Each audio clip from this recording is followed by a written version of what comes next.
بسم اللہ الرحمن الرحیم۔ ناظرین، جیسا کہ آپ جانتے ہیں اس وقت پاکستان میں ٹڈی دل کی آفت آئی ہوئی اور اس نے ہمارے فصلوں کو اور ہمارے کھیتوں کو اجاڑ کر رکھ دیا ہے۔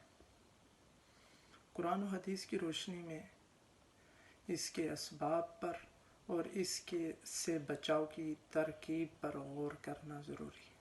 جب ہم قرآن کا مطالعہ کرتے ہیں تو اس سے یہ پتہ چلتا ہے کہ اللہ تعالیٰ نے قوم فرعون پر جو متعدد اور مختلف عذاب بھیجے تھے، ان میں سے ایک عذاب یہ تھا کہ اللہ تعالیٰ نے ان پر ٹڈیوں کو بھیجا تھا، اپنی اس فوج کو بھیجا تھا جنہوں نے قوم فرعون کی فصلوں کو اجاڑ کر ختم کر کے رکھ دیا تھا۔ قوم فرعون نے تو حضرت موسیٰ علیہ السلام کا انکار کیا اور اللہ کے رسول کی تکذیب کی، اس لیے ان پر یہ عذاب آیا۔ لیکن الحمدللہ ہم تو سب مسلمان ہیں، ہمارے اوپر یہ کیوں آفت آئی؟ اگر غور کیا جائے تو عذاب کا تعلق صرف انکار اور تکذیب پر نہیں ہے، عذاب کا تعلق نافرمانی پر ہوتا ہے۔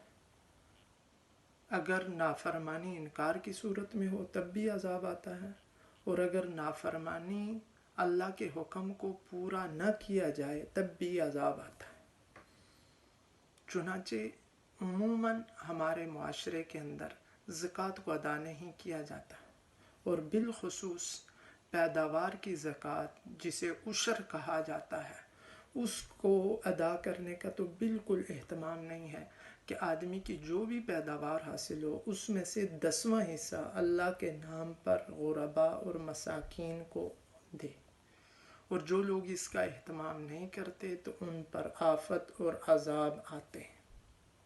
اس لیے تمام لوگوں کو اور بالخصوص ان لوگوں کو اس پر عمل کرنے کی ضرورت ہے جن کی پیداوار ہوتی ہے اور جن کے کھیت ہیں اور جن کو جو کچھ بھی زمین سے حاصل ہوتا ہے اس کا عشر ادا کریں، تاکہ اس طرح کی ناگہانی آفتوں سے اور عذاب سے ہم بچ سکیں۔ کلام اللہ شریف کے اندر مختلف واقعات اللہ تعالیٰ نے اس بارے میں ارشاد فرمائے ہیں کہ جو لوگ اللہ کے اس مالی فریضے کو ادا کرتے تھے، اللہ تعالیٰ ان کی مال کے اندر برکت عطا فرماتے ہیں، اور جو لوگ مالی فریضے کو ادا نہیں کرتے تو طرح طرح کی آفتیں آ کر اور عذاب آ کر ان کے مال و دولت کو نیست و نابود کر دیتے ہیں۔ دوسری بات یہ ہے کہ یہ جو ٹڈیوں کا عذاب اور آفت ہمارے ملک کے اندر آیا ہوا ہے، تو اس ٹڈی کا شرعی حکم کیا ہے؟ آیا اس کو کھایا جا سکتا ہے یا نہیں کھایا جا سکتا؟ بہت سے لوگ اس بارے میں سوال کرتے ہیں۔ تو اس کا جواب یہ ہے کہ نبی کریم صلی اللہ علیہ وسلم نے ارشاد فرمایا احلت لنا المیتتان والدمان، کہ ہمارے لیے، ہماری اس امت کے لیے 2 مردہ چیزیں حلال کی گئیں اور 2 خون حلال کیے گئے۔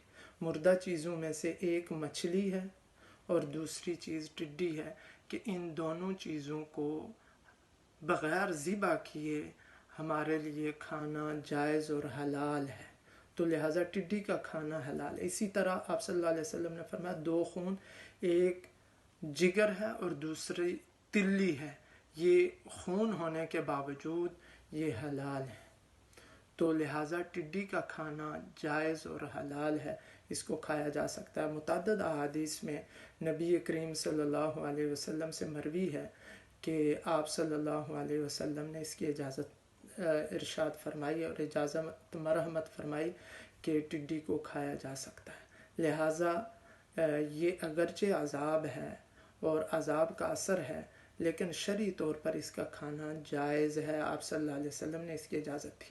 لیکن خود آپ صلی اللہ علیہ وسلم سے ایک حدیث میں منقول ہے کہ آپ نے ٹڈی کو نہیں کھایا۔ اس کی وجہ یہ ارشاد فرمائی کہ یہ عذاب ہے، تو عذاب کے طور پر اللہ تعالیٰ بھیجتے ہیں، اس لیے میں اس کو کھانا پسند نہیں کرتا۔